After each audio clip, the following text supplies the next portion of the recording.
Assalamualaikum warahmatullahi wabarakatuh. Bismillahirrahmanirrahim. Allahumma sholli wa sallim ala sayyidina Muhammadin wa ala alihi washabbihi asma'in nama ba'du. Sedanten ingkang kula hormati wabil khusus teman bapak kula Kiai Haji Agus Ali Masyuri. Beberapa kiai yang tanpa ngurangi rasa hormat, saya hormati semua. Ini ada beberapa Gus. Ini saya ngaji insyaallah seperempat jam. Seperempat jam nanti yang menghisap Gus Kausar berapa Gus? 10 menit. 10 menit.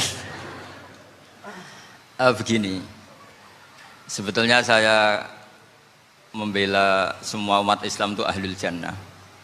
Karena saya ini ibarat marketing. Kalau orang Kristiani itu kan setiap orang mati sudah tenang bersama Bapak di surga. Jadi kampanye itu menarik sekali. Sementara kita sudah kiai, sudah imam masjid, sudah ulama, masih saja dikhawatirkan su'ul khotimah. Ini kalau kampanye ini tidak imbang, ini nanti saya takut kalah. Makanya saya bilang pokoknya semua orang mukmin itu ahlul jannah. Karena memang asli hadisnya seperti itu, man qala la ilaha illallah dakhalal jannah. Bahwa kemudian ada beberapa kiai yang mungkin wataknya itu pesimis, kemudian bikin sekian aturan-aturan yang sebetulnya itu cerminan dari pesimisnya, terus akan-akan masuk surga itu susahnya bukan main. Nah itu saya tidak setuju karena tadi pasti kalah dengan kampanye sebelah yang setiap orang mati dibilang sudah tenang bersama Bapak apa? Di surga. Jadi ini penting. Terus kedua saya bilang agama ini sudah begitu baik. Masa kunci surga sudah dibocorkan miftahul jannah la ilaha illallah. Masa sudah pegang kuncinya nggak jadi masuk surga, itu kan aneh. Ya sudah masuk saja, tapi tidak usah minta bantuan saya, masuk aja, kan sudah pegang kuncinya. Terus ketiga, kenangan terburuk saya ketika jadi kiai itu gini, saya ada beberapa guru SD datang ke saya. Ini agak-agak masalah besar. Gus boleh nggak buka ujian nasional yang masih disegel? Semua guru bilang nggak boleh, itu kriminal kan. Ada satu guru yang bikin analogi agak kacau. Boleh saja. Wong ujian di kuburan saja dibocorkan para kiai nggak apa-apa. Itu.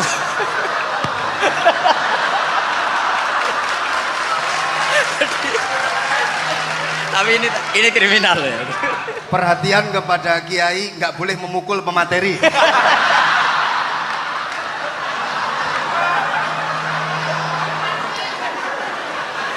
Jadi tentu itu analogi yang salah kan. Marrobuka kan, Tuhan kamu siapa, Nabi kamu. Tuhan kamu siapa, Nabi kamu siapa, imam kamu siapa. Ini kan sudah dibocorkan oleh para kiai. Artinya apa? Nak raiso jawab kebablasan gitu. Terus guru ini berpikir kalau ujian akhirat sekrusial itu saja bisa dibocorkan, kenapa ujian nasional tidak boleh? Tentu ini kias yang salah, saya tidak ngajari seperti itu. Tapi saya ngajari ke kalian betapa mudahnya masuk surga. Kunci jawaban sudah dikasih, kunci pintu masuk sudah dikasih. Kok sampai tidak masuk, ini kebablasan. Paling salah gurunya. Jadi ini kenapa saya sering cerita orang mukmin semuanya itu min ahlil jannah. Itu saya jamin. Sama tidak usah takut su'ul khotimah, tidak usah takut berlebihan seperti itu. Karena setahu saya, setidaknya saya mewakili ulama zaman ini. Rata-rata guru kita ini bermadzhab Syadzili dalam berkeyakinan berpikir tentang Allah. Di antara ini yang mulai saya ngomong serius, supaya tadi kan guyonannya sudah diambil Gus Reza sama Gus Kausar. Saya tahu kenapa mereka guyon. Kalau ngomong serius takut kalah sama saya.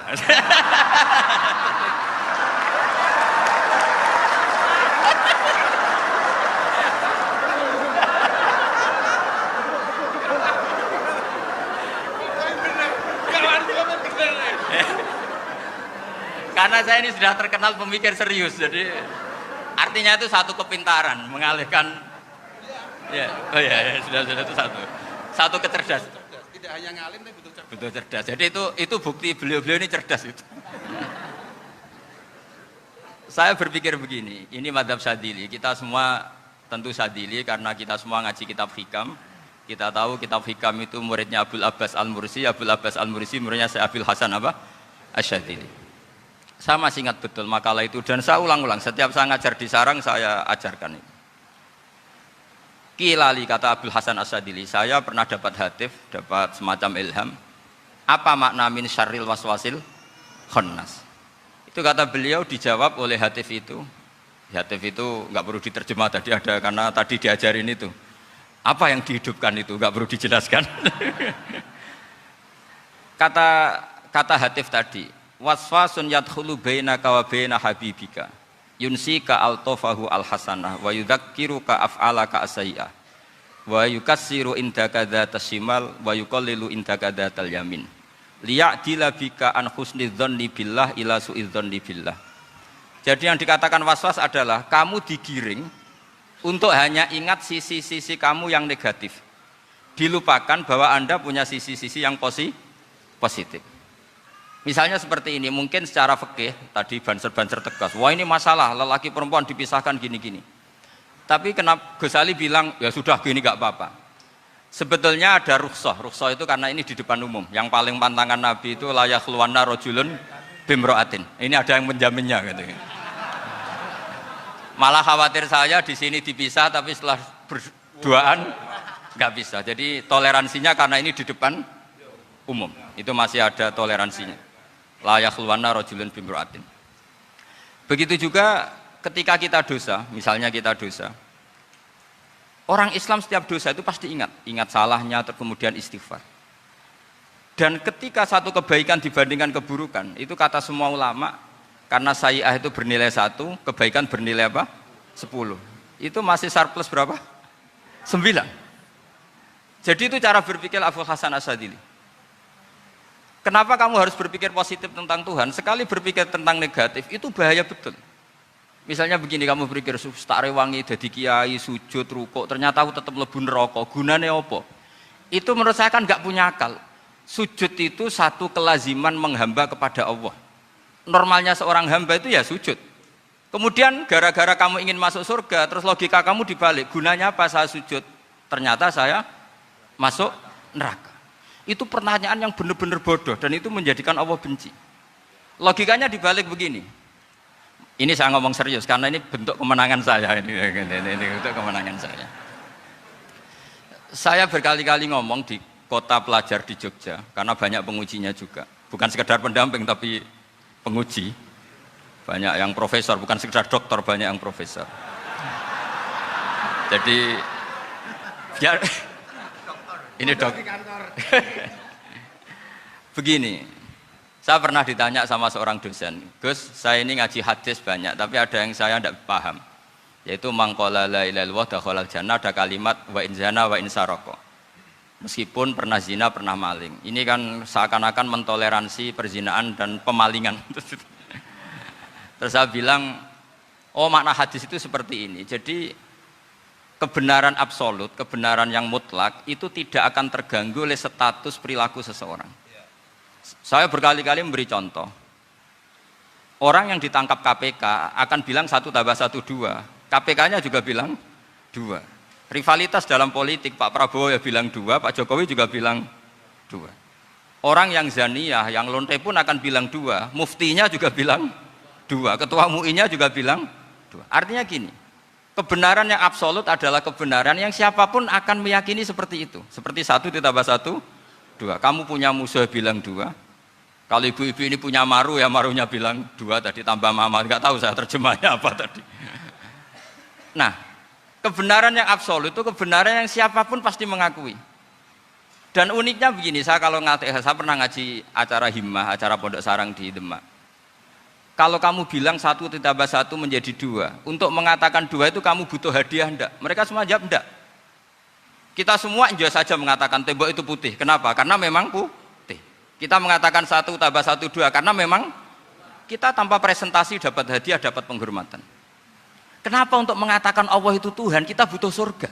Memangnya kalau tidak ada surga Allah tidak jadi Tuhan? Ini problem orang soleh-soleh yang terlalu pesimis. Makanya nanti orang-orang soleh itu masuk surganya berat.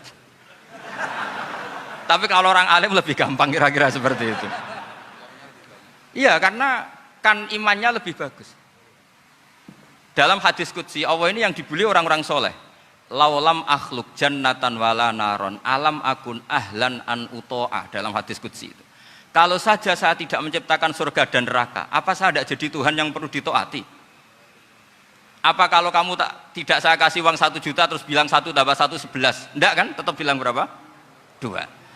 Kalau kebenaran absolut yang 1 tambah 1 kamu bilang 2 meskipun tanpa mendapat hadiah. Kenapa untuk bilang Allah Tuhan kamu butuh hadiah surga? Itu kan serah ikhlas belas. Makanya saya terus mengajarkan ikhlas. Ikhlas itu bisa dilatih dengan akal, dengan pikiran, bil ilmi lah.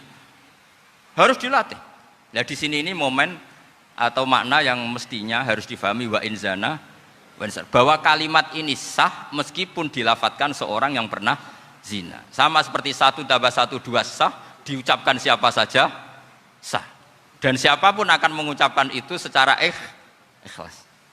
Ini penting saya utarakan. Sehingga setelah ada firqah-firqah takfiri yang mengatakan orang megang keris itu syirik, ke kuburan syirik, ini syirik. Itu salah besar. Salahnya adalah tadi kalimat-kalimat atau kebenaran-kebenaran absolut ini sudah jadi sibghatullah man ahsanu minallahi sibghah. Kalimat ini begitu absolut di hatinya orang mukmin. Sehingga ketika terganggu oleh hal-hal yang adat istiadat kayak pegang keris, kayak apa, ini tidak mengganggu. Tetap kualitas iman ini di atas keyakinan adat membawa apa keris. Kalau orang membawa keris menjadi syirik karena percaya sama makhluk. Orang misalnya kejawen kalau nggak bawa keris nggak nyaman.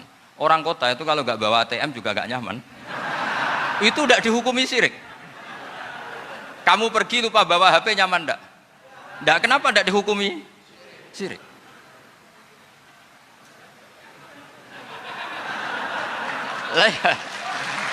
Jadi ini logika-logika. Jadi makanya ini Gus Reza boleh ngeritik saya itu berkali-kali bilang saya termasuk ulama yang mau bikin gerakan cangkem elek. Karena nanti kalau saya nisbatkan ke Rasulullah itu tidak pantas karena Nabi ahsanan nasi khalqau wa khuluqa. Tapi saya siap jadi bempernya Rasulullah Shallallahu Alaihi Wasallam. Pernah ada diskusi di Jakarta, ini kisah nyata. Apa dalilnya setelah sholat salaman? Mana hadisnya? Itu dijawab hadisnya tentu kita kesulitan. Kalaupun ada hadisnya dhaif semua yang masalah musafahah. Akhirnya mau tidak mau dijawab pakai cangkem elek. Boleh enggak kamu setelah salam nyalain HP yang off? Boleh. Boleh enggak ke kamar mandi? Boleh. Oh berarti kencing boleh, nyalain HP boleh, yang enggak boleh itu ingat Allah. Karena mereka mengkritik wiridan, ngeritik salam. Akhirnya mikir deh. Ada enggak hadisnya orang setelah sholat nyalain HP? Enggak ada kan? Tapi mereka nyalain HP enggak hambatan, tapi untuk salaman masalahkan. Ke kamar mandi boleh, tapi untuk wiridan enggak boleh. Akhirnya mereka sadar, oh iya, lama-lama dibisi gini yang kelompok itu, kamu itu korban aliran supaya kamu enggak ingat Allah, ingatnya HP-nya. Sehingga orang wiridan kamu kritik, orang nyalain HP enggak kamu kritik. Itu kelompok itu adalah kelompok orang-orang yang supaya orang Islam itu lupa Tuhannya. Itu gerakan cangkem elek, tapi jadikan orang sadar. Jadi ini penting. Jadi kalau kamu tidak bisa bela agama dengan jalan yang lurus karena tidak bakat gitu, nggak apa-apa pakai cangkem elek tadi. Karena nggak mungkin gerakan ini dinisbatkan kepada Rasulullah Shallallahu Alaihi Wasallam. Kalau soal sanad, saya punya sekian sanad tentang itu, tapi tidak usah kamu ikuti. Ada orang tanya, ya Pak Kiai kalau setan dibakar di neraka panasan enggak? Ya panasan. Lo kan setan dari api, ngapain harus panasan? Kan materinya sama. Terus Kak Kiai tadi gak kesulitan, dia ngambil pasir, disawero di wajahnya. Wah sakit Kiai, kamu kan dari tanah, kena tanah kok. Jadi itu ada sekian, artinya gini ya, kalau kesulitan jawab pakai baik-baik ya sudah pakai cangkem elek itu aja. Karena tapi tentu kan gerakan ini tidak mungkin dinisbatkan kepada para nabi. Tapi saya pastikan meskipun nggak bisa dinisbatkan kepada para nabi dari segi cangkem elek tadi, tapi secara semangat itu sama. Saya punya sekian contoh. Benar Gus Riza tadi gojok saya sengawur-ngawurnya itu masih punya sanad. Itu pas saya ngawur pun masih punya apa? Sanad. Nabi Ibrahim itu ketika faja'alahum juzatan illa kabirallahum itu si berhala paling besar dikasih kapak. Ketika mereka geger, ini siapa yang berhala-berhala kecil? Kata mereka, sami'na fata yadhkuruhum yuqalu lahu Ibrahim. Ya kira-kira Ibrahim lah gitu. Terus setelah Ibrahim didatangkan, siapa yang melakukan ini semua? Ini jawaban Nabi Ibrahim, bal fa'alahu kabiruhum hadza. Ya tanya yang bawa pedal, saya kan tidak bawa kan. Terus kata orang-orang, otak kamu itu di mana? Masa berhala disuruh nanya, kan nggak bisa ngomong. Ibrahim kebalikan, uffil lakum walima ta'buduna min dunillah. Lalu otak kamu di mana? Sudah tahu nggak bisa ngomong kok disembah gitu. Itu ada kata uffin loh. Uffin itu kalau diterjemah kira-kira ya agak-agak jancuk gitu. Kira-kira seperti itu. Ya kira-kira seperti itu. Jadi Sekarang dalilnya jancuk apa Gus?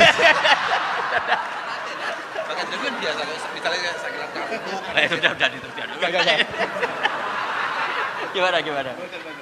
Jancuk itu dari daksu, dak tinggalkanlah suan perkara sing elek. Krono ilate wong Surabaya kakean rawon, akhirnya ngomongnya jancuk.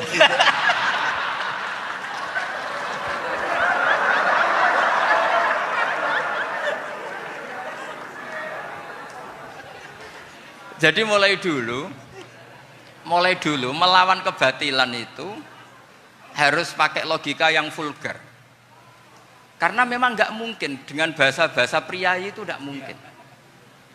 Dan ini penting saya utarakan. Nah, kalau nanti nggak mungkin dinisbatkan kepada Rasul karena Nabi adalah ahsanan nasi khalqa wa khuluqa, kita yang ngambil alih saja. Gus Reza, saya, Gus Kaustan ini cara cangkem elek kan pantas. Luas. Selain bakat ya sudah natural. Karena memang itu cara kita menjelaskan kebenaran. Saya ulang lagi, itu cara kita menjelaskan apa? Kebenaran. Mau tidak mau. Saya pernah ditanya sama seseorang, Gus, beberapa nabi itu kan poligami. Poligami itu bukti hiperseks. Karena yang tanya itu orang nasionalis yang nggak pati senang Islam. Terus tak balik tanya, perempuan itu makhluk lemah enggak? Ya lemah. Kalau nolong lama satu itu gimana? Ya baik. Kenapa nolong dua jadi tidak baik? Harusnya kalau nolong tiga tidak baik. Tapi saya tidak dukung poligami. Ini cerita. Setidaknya mereka jadi ingat. Saya itu pernah ditanya agak-agak orang ateis. Dia benci Islam tapi neliti Islam. Pertanyaan kedua, kenapa dalam perang itu seakan-akan Nabi itu perampok? Hartanya orang kafir disita kemudian menjadi ghanimah. Itu kan kayak ngerampok. Terus saya tanya gini, kalau ada penjahat ke rumah kamu kemudian pakai senjata api, setelah kamu ringkus, itu senjata api kamu kembalikan apa kamu sita? Oh ya saya sita, kalau tak kembalikan dipakai ngerampok lagi. Ya sama seperti itu, kalau kekuatan mereka dikembalikan akan dipakai kekuatan mereka lagi. Jadi ya lagi-lagi ini kemenangan orang serius. Karena nanti guyonnya sudah dintekno sama Gus Safa sama Gus Riza. Nah, kenapa saya ngajar begitu rileks, begitu santai? Karena pikiran saya sederhana. Fa innal uqula muttarratun ila qabilil haq. Akal sehat pasti dipaksa menerima apa? Kebenaran. Sehingga kebenaran itu tidak usah kamu ngomongkan secara serius, tidak perlu. Kebenaran itu mudah diterima. Saya itu pernah ngaji berkali-kali di Jogja di mana-mana sampai ada buku seorang dokter nulis tesisnya itu bangga lagi menjadi muslim setelah ngaji saya itu. Karena saya menerangkan itu ringan. Orang Islam itu harus mencintai Allah. Ciri utama cinta itu tidak tegang, rileks. Saya bilang begini, kalau kamu pernah 1 tahun digratisi orang rumah, makanan, kamu kira-kira itu mudah nggak mencintai orang yang berjasa sama kamu minjemin rumah dan ngasih makan gratis? Mudah kan? Apalagi kita ini mudah mencintai orang yang minjemin mobil 1 tahun, ngasih rumah 1 tahun, apalagi selamanya. Kenapa kita tidak mudah mencintai Allah yang memberi kita bumi, air, oksigen, semuanya kita dikasih Allah. Akhirnya mereka mikir, wong mencintai seseorang yang ngasih dalam durasi 1 tahun saja mudah, apalagi mencintai Allah yang ngasih kita tanpa batas. Itu disebut walladzina amanu asaddu hubbal lillah. Orang mukmin itu mudah sekali mencintai Allah. Caranya dilatih tadi. Kita mudah mencintai orang yang berjasa sama kita. Kenapa tidak mudah mencintai Allah yang tentu jasanya lebih besar? Nah, karena akhir-akhir ini banyak orang yang terlalu nazir, terlalu kata Nabi kan basyiru walatu nafiru yasiru walatu asiru. Sehingga saya bikin gerakan. Pokoknya semua orang mukmin pasti masuk surga. Nanti soal ada kesalahan-kesalahan kecil yang menjadikan orang su'ul khotimah itu sifatnya kehati-hatian. Jangan menjadi hukum. Hati-hati itu tidak menjadi hukum. Kalau kamu nyupir hati-hati itu bukan berarti pasti kecelakaan, enggak. Hati-hati itu ya hati-hati saja, tidak menjadi hukum. Ini penting saya utarakan karena kubu sebelah kampanyenya sudah tadi, setiap mati mesti tenang bersama Bapak di surga. Sementara kita mau kampanye, kamu sholat tidak mesti diterima, haji tidak mesti diterima, jadi kiai tidak mesti masuk surga. Coba kalau kita kampanye gitu terus, yang mau jadi muslim itu siapa? Jadi ini sudah tak perhitungkan matang-matang saya milih mazhab seperti itu. Ya ini saya pikir sudah, ini pembandingnya supaya punya waktu. Saya suka sekali.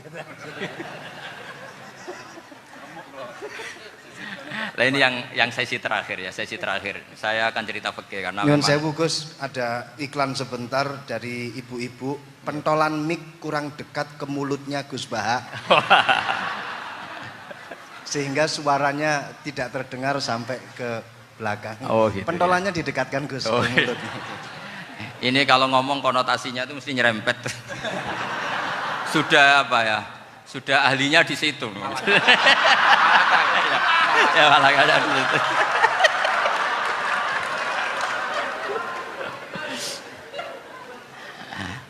Dalam sesi terakhir saya cerita pentingnya pembanding. Imam Rafi'i itu yang ngarang kitab Muharrar. Kitab Muharrar ini adalah ringkasan dari kitab Al-Wasit. Al-Wasit itu karangannya Imam Ghazali. Al-Wasit sendiri ini khas ngaji NU karena NU maknanya Nahdlatul Ulama, gerakan para ulama. Jadi kalau nggak ngerti alim-alim seperti itu ya ada NU. Sebenarnya sampai itu pasnya Nahdlatul Ummah, gerakan umat. Tapi kan sudah jadi partai politik Nahdlatul Ummah. Karena yang katakan NU itu Nahdlatul Ulama, gerakannya para ulama. Imam Rafi'i itu berpendapat sujud itu cukup pakai baduk, pakai jidat. Itu dalam kitab Muharrar. Wal asoh anna sujud yasihu mau cukup biwat iljabah. Ketika Imam Nawawi mentasih kitab Muharrar namanya Minhajut Thalibin, itu mengkritik Imam Rafi'i. Kata beliau sujud itu untuk sah harus melibatkan 7 anggota karena berdasar hadis umirtu an asjuda ala sapati a'zumin, yaitu al jabhah wal yaden warubaten wal kodamen, yaitu jabhah 2 tangan, 2 lutut dan 2 kodamen. Akhirnya saya ngecek di kitab asli Imam Rafi'i termasuk Ashabut Tarjih dan Imam Nawawi, 2 orang ini khilaf. Kan nggak mungkin kita sebagai mushahihnya karena yang khilaf ini 2 ulama besar, satu Imam Rafi'i, satu Imam siapa? Nawawi. Kita tidak bisa hanya ngikuti Fathul Mu'in yang mengatakan idza khtalafan Nawawi wa Rafi'u quddiman Nawawi, tidak bisa karena Imam Nawawi ini sering nginduk sama kitabnya Imam Rafi'i karena senior Imam Rafi'i. Setelah saya cek di kitab kitab asli Mamba ya, satu sumbernya semua mazhab apa? Syafi'i. Ternyata Imam Syafi'i nak ngedikan hanya begini. Wa uhibbu, saya suka setiap orang Islam sujud itu melibatkan 7 anggota karena itu aman, pasti sah. Tapi wayah tamilu kata beliau, tapi mungkin saja sujud hanya watul jabah itu sah. Kenapa kata Imam Syafi'i? Liqaulihi sallallahu alaihi wasallam atau li du'aihi apa sallallahu alaihi wasallam fi sujud sajadalaka wajhi wa sam'i wa basori. Nabi ketika sujud itu hanya berdoa, ya Allah sujud kepada engkau wajhi wa sam'i wa basori. Nabi tidak menyebut wayadi wa rukbati wa qadami. Sehingga saya berkali-kali bener kata Gus, saya ini pembela umat sing sujudnya 7 anggota ya taklem pantes dadi Rais Suriah. Itu. Yang sujudnya bathuk tok ya tetap sah ngikuti mazhabnya Imam Rafi'i. Meskipun itu tidak saya anjurkan. Tentu tidak saya anjurkan. Alasannya Imam Syafi'i tadi, Rasulullah pernah berdoa dengan kata-kata sajadalaka wajhi, bukan diteruskan wayadi warubati wakodah. Sehingga fal khilaf huna bakin ala khiddati kalau dalam bahasa fikih. Khilaf biar tetap sesuai aturan khilaf masing-masing. Enggak perlu kamu menggugurkan pendapat Rafi'i yang mengesahkan sujud hanya pakai jabah. Ini penting karena tadi seperti saya katakan, yang sujud anggota pitu ya masuk swarga mergo pintere, sing nganggo bathuk tok yang mlebu swarga mergo gobloke tadi, karena aksaru ahlil jannah al-bulhu. Nah, ini madzhab saya. Jadi saya itu ingin umat Islam itu baik-baik saja. Iya betul, madzhabin jenengan. Ya. Karena tidak mungkin lah kita tidak bela Islam di zaman akhir, tidak mungkin kan tadi kubu sebelah kampanyenya sudah seperti itu. Kalau kita ngomong ikhtiyat, kiai ra mesti mlebu swarga, sing salat ngethuk ra mesti husnul khotimah, wah kan jadi repot. Saya ini pengagum teori ikhlas, dilatih bil ilmi, saya ulang lagi, dilatih bil ilmi. Saya ini malunya tadi saya mengatakan 1 tambah 1 2 itu meskipun tidak ada yang memberi hadiah tetap saya katakan 2. Saya mengatakan air itu dingin, tidak ada yang ngasih hadiah, saya akan bilang kalau air itu dingin, kalau api itu panas. Untuk hakikat-hakikat seperti itu saja saya jujur tanpa ingin imbalan. Tapi ketika hakikat mengenai Allah kok saya minta imbalan surga dan neraka, ini apa-apaan? Kira-kira gitulah, roh suriah macam apa gitu.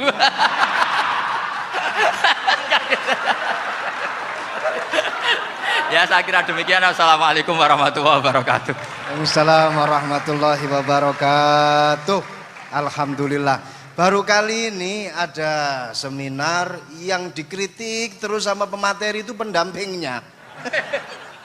Mestinya pembandingnya. Tapi luar biasa para milenial semuanya, Masya Allah, terlihat wajah-wajah surga di majelis ini. Walaupun toh yang hadir tidak semuanya milenial, ada post milenial juga di sini. Ada yang Gus dan juga ada yang Kiai. Kalau Gus biasanya kan masih bisa tolah-toleh, kalau Kiai harus fokus.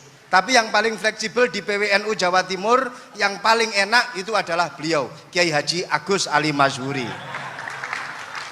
Enaknya pripun? Dadi kiai ya iso, dadi Gus ya iso. Itu posisinya paling enak di antara pengurus-pengurus yang lain. Tepuk tangan untuk beliau, enggak apa-apa. Langsung saya buka pertanyaan. Yang ditanya 2 orang, jangan pendampingnya. Yang ditanya 2 orang. Kalau enggak Gus Baha, Gus Kausar. Saya hitung sampai 10, nggak ada pertanyaan, kita tutup dengan doa. 1, 10. Ada yang 2 mawon, nggih? Pertanyaannya 2. 1, monggo. Yang perempuan, saya ingin yang perempuan, monggo. Sudah 2, silakan.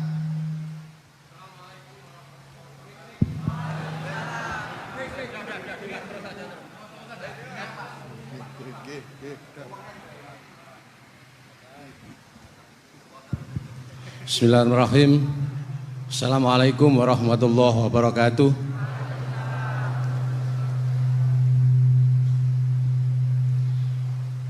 Yang saya ingin tanyakan kepada Gus Baha, saya itu sering ngaji lewat YouTube panjenengan Gus.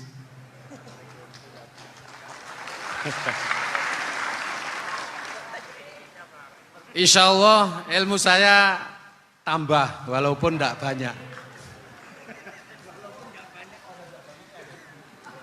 Yang saya tanyakan, nopo ilmu kula niki barokah?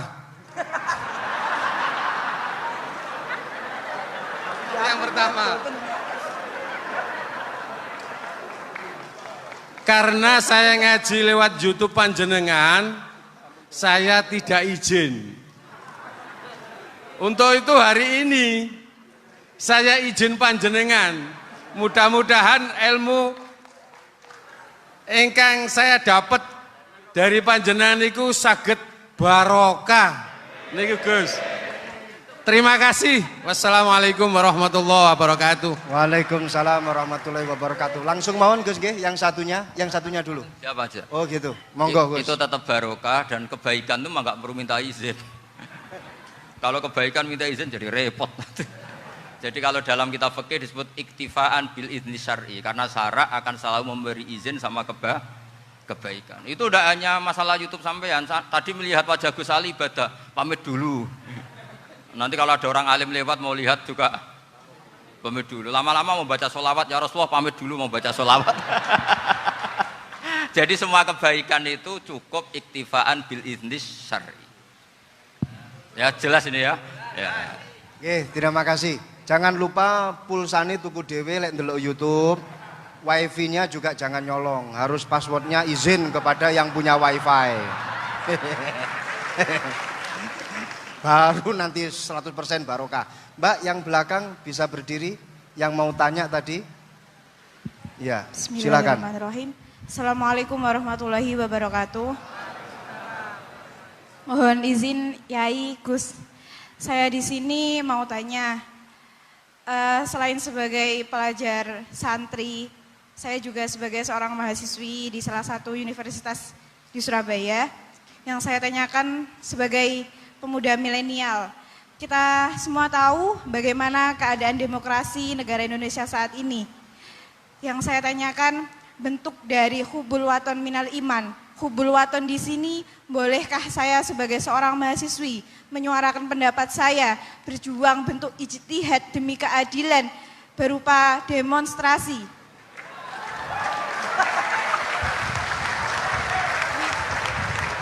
Ngapunten. Yang saya tanyakan di sini, bagaimana menurut Gus? Apakah saya melakukan demonstrasi ini sudah baik atau sangat baik atau mungkin perlu dikaji kembali? Terima kasih. Wassalamualaikum warahmatullahi wabarakatuh. Hubungan antara demonstrasi dan hubbul wadon minal iman. Hah? Oh ya, hubbul waton minal iman. Monggo Gus.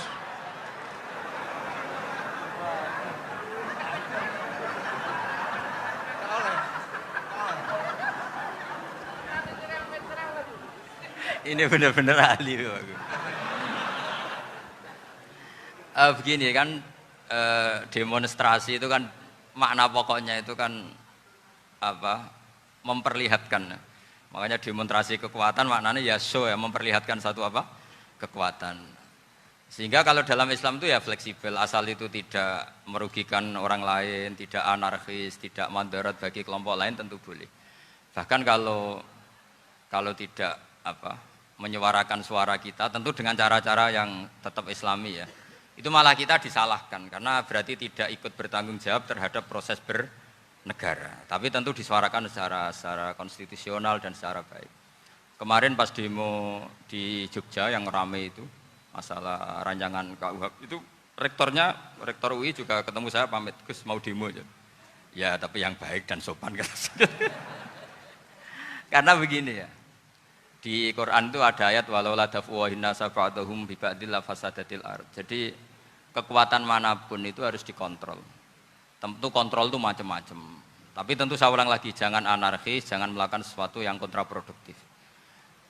Jadi menurut saya pernah ditanya, Gus kalau pemerintah itu didukung 90% rakyatnya bagus enggak? Ya bagus, berarti presidennya hebat, didukung mayoritas rakyat. Kalau hanya 55 ya bagus, presidennya biar tahu, biar hati-hati karena dipilih separuh lebih sedikit gitu. Lah kok bagus semua? Ya emang harapan kita sama Allah semuanya baik semua kata saya gitu.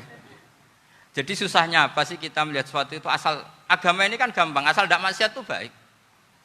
Asal tidak maksiat itu baik. Ma khuyyira Rasulullah baina amrayni lakhtara aisarahuma malam yakun isman. Jadi demo itu bukan, nah kalau demo yang diharamkan sebagian fatwanya ulama tentu yang maknanya yang anarkis. Kalau yang dihalalkan tentu maknanya yang tertib. Itu biasa dalam hukum fikih.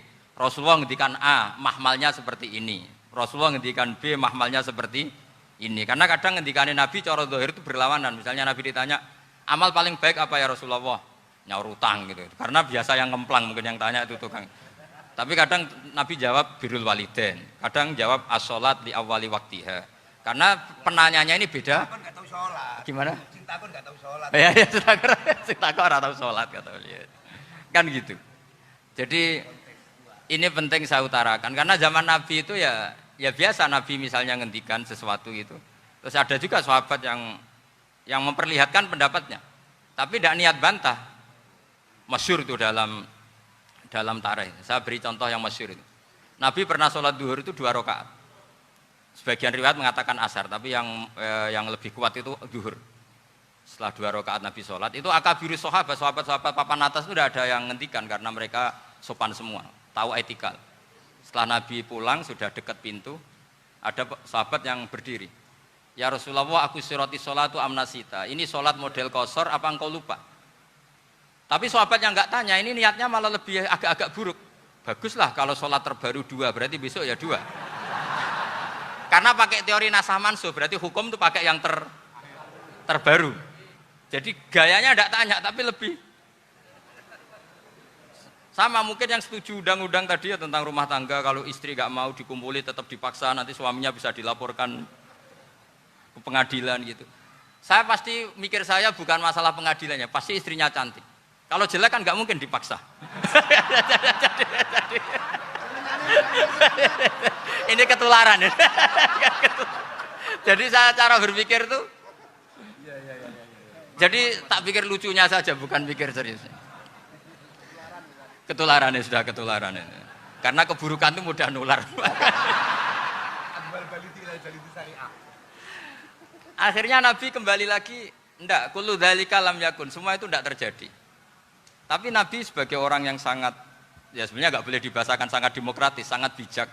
Nabi kembali lagi ke mimbar terus tanya, ahakun maqalahu dzulyaten, apa betul yang dikatakan dzulyaten tadi? Kata sahabat semua, betul ya Rasulullah, tadi engkau sholat hanya 2 rakaat. Nabi kemudian takbir lagi, meneruskan 2 rakaat terus salam. Artinya kalau demonstrasi itu dengan makna mengutarakan pendapat dengan cara yang dijamin konstitusi, ya itu kan normal-normal saja, nggak ada masalah. Saya pernah derekno bapak, itu ada pertanyaan yang benar-benar mengusik saya. Ada orang miskin datang ke bapak, Pak Yai, dadi wong melarat itu ra enak. Sajane ya wis suwe dadi wong melarat ra enak. Itu pas Ramadan. Kenapa kata bapak? Bapak saya itu teman akrabnya Gus Ali, itu senengannya ya guyon, mau meninggal aja masih guyon. Bapak itu guyon terus. Kenapa aja? Sudah puasa nggak makan, buruh orang, macul itu kan berat. Mau istirahat nggak boleh karena buruh orang. Enak dadi wong sugih puasa diam di rumah gini-gini terus. Terus kata bapak saya gini, enak wong melarat. Dadi wong sugih nak poso berat. Kok sakit ya? Esok mangan pecel, awan rawon. Enggak sore sidik sate. Jadi yang harus ditinggalkan itu banyak. Nak sampean kan biasa meninggalkan itu semua. Semenjak itu dia, oh iya, nak ngono podo-podo abot. Jadi hasutnya pada orang kaya terus nggak ada. Nah ini pentingnya ilmu. Jadi pentingnya pendamping tadi itu. Setelah diberi jelasan, oh maturun ternyata podo-podo abot gitu. Dia nggak tahu susahnya jadi orang kaya. Ya sama seperti tadi. Ya saya puasa. Kerja gini-gini bojo sitok elek terus dari yang bojone 4 cantik semua abot aku. Karena harus ninggalkan 4 yang cantik tadi yang bisa menghidupkan tadi itu.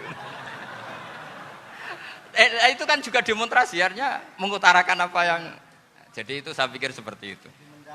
Ya ini mohon ya gitu aja ya. Assalamualaikum warahmatullahi wabarakatuh. Waalaikumsalam warahmatullahi wabarakatuh. Tepuk tangan untuk beliau. Kita doakan semoga beliau sehat walafiat, panjang umur, jembar rezeki.